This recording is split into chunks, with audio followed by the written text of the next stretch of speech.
It's a pleasure to be speaking to such an audience. Arjun spoke about MJ. So I want to start with MJ himself. Have you? I mean, you all know about MJ and what he has been doing, etc. So have you all heard about a guy who bought MJ's Ferrari from him? Anyone? No? So there was this guy who bought MJ's Ferrari from him, and he was, and immediately after buying it, he changed its number plate to not MJ. Okay, so there's a story about this guy, exactly this guy, which inspired me a lot growing up. So this guy was a mediocre guy, a very normal person without extraordinary talents. He was born in a very normal family. To say it was a normal family would be an overstatement. It will be overstating, because it was a very difficult kind of life he was leading. So this person, he used to be in the foster house for quite a long time because his father was arrested on some crimes, etc. He did not get very good education. He grew up as in all kind of atrocities in life.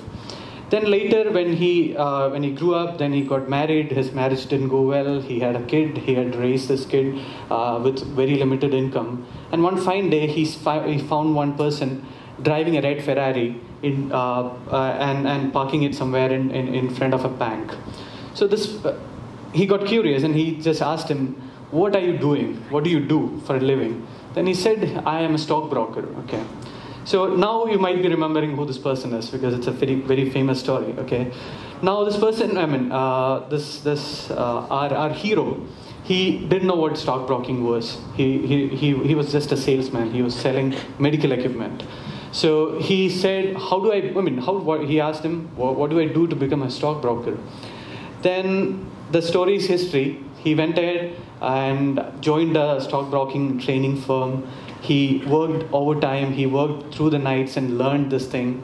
And he went on to found form a company, a stock brokerage firm, which went public. And this person is called, he's the founder of Chris Gardner, which is one of the biggest stockbroking firms out there. So his name is Chris Gardner.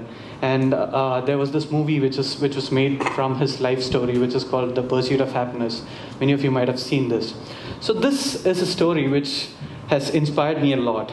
So now I'm here to tell you a bit about how Chris' life has inspired me, and how about some of the stuff that I do in my life, and how many of the twists and turns in life has actually changed me from a mediocre person to doing something that is different. So that's what I want to talk to you about breaking out of mediocrity. I would consider myself as this fish. I was born in a small village in Kottayam, and I was born into a very normal family, in a sense, without any business background, or without. It was a very normal life. I did my schooling in a very normal school, and did my college in a more than normal college, a very small college in Chenganur. Then went ahead to work with a corporate for 2 years. After 2 years, I quit my job, and this entrepreneurship bug bit me, and I quit my job, started off this company along with three of my friends, and today, for the past 2.5 years, I've been leading this all exciting life of running this company. Today we built a product called Vibe, which you already heard about, and we got excited by this problem of having a lot of data available out there in the internet and in the public domain, and no one actually being able to make sense of this data. We started working on this, and we are working hard to make meaning out of the data available out there in the internet. So with Vibe, we go across the internet, scout for data, bring data from all these places, analyze this huge amount of data, and try to make sense, try to structure the data in the internet, and give it out to people who so that they can use it.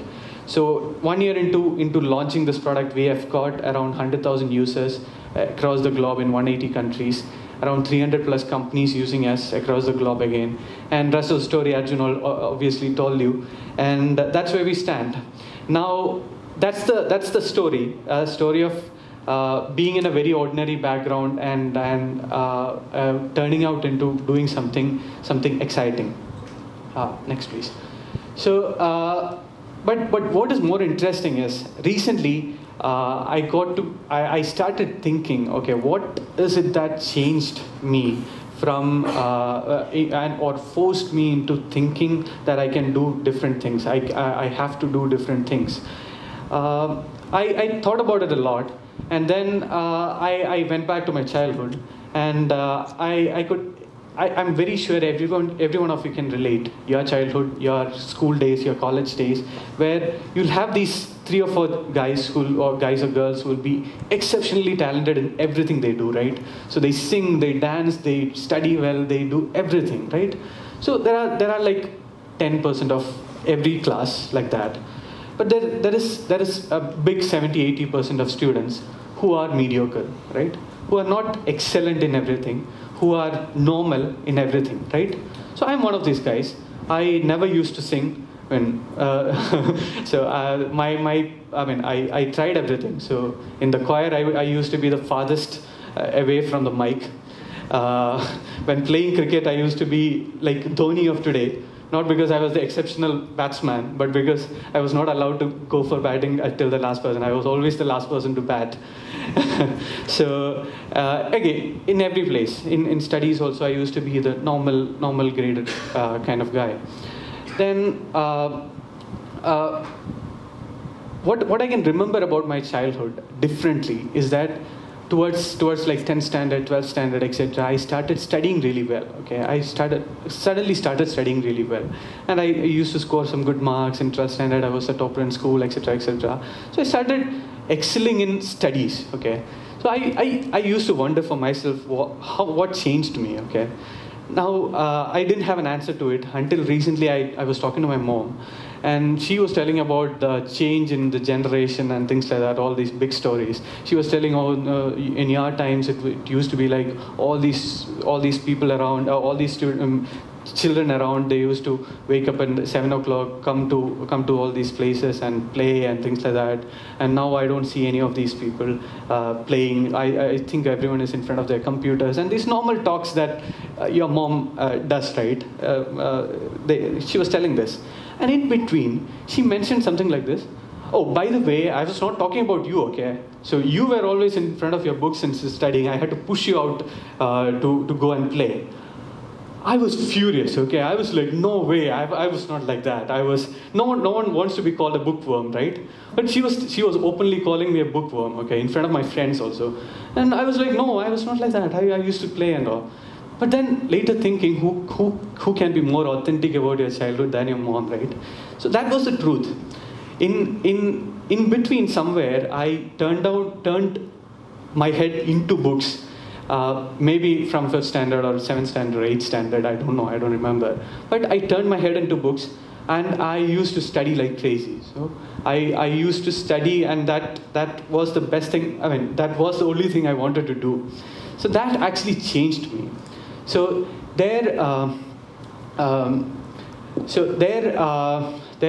next please.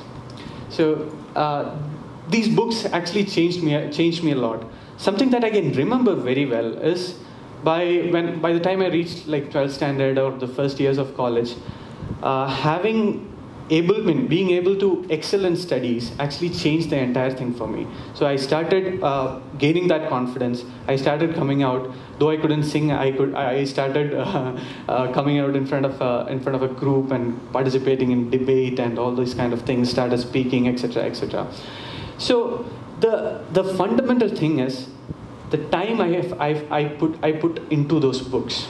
So there's a saying: if you do something for 10,000 hours, you'll be the best in that, or you'll be excellent in that, right? If you want to be a painter, you do painting for 10,000 hours, and you'll be good at that. If you want to sing, not very sure about that, but try singing, try practicing for 10,000 hours, you'll be good in that. So the key is just one thing, which changed me without me myself knowing: hard work.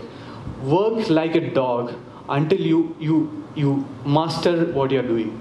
So that is the first thing. That's the first thing which luckily changed me. Now, next please.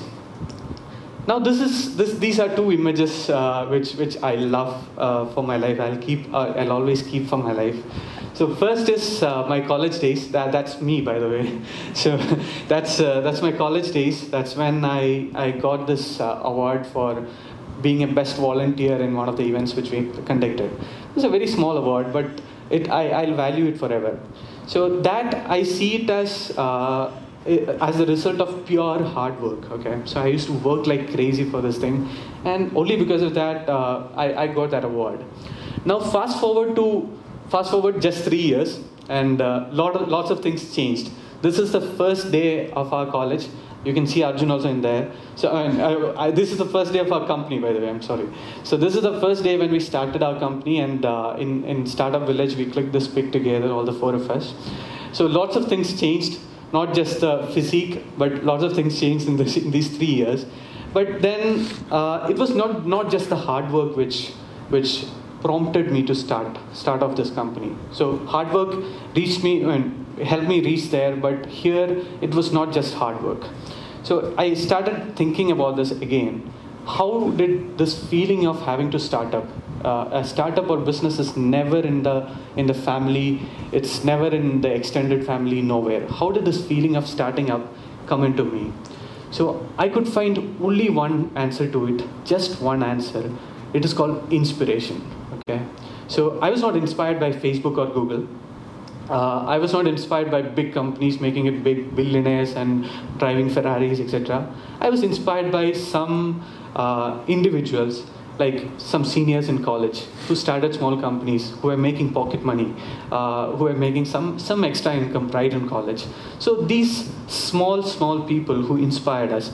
It's not, except for Chris Gardner out here, all the others are my friends or colleagues or very close friends, associates.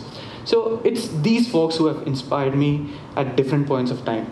All these are people whom I love, I admire, and I respect for different reasons. So some of these people are epitome examples of hard work and dedication. Some of these people are examples of how you can change rapidly, adapt to situations. Some of these people have helped me a lot in my life to learn and experiment new things. So all these people, these are my second source of inspiration. These are the people who have changed me from being a normal, mediocre person to a great person. So it's just two things which I want to tell you about. Hard work, work like a dog, work for how much ever hours you need to for something that you love and for something that you want to be. Second, surround yourself with great people who have got great vision, who can inspire you, who can help you learn. So those two things, I believe if change could happen to me, change could happen to you as well. It's just two things you need to do. Surround yourself with great people, work really hard. Thank you.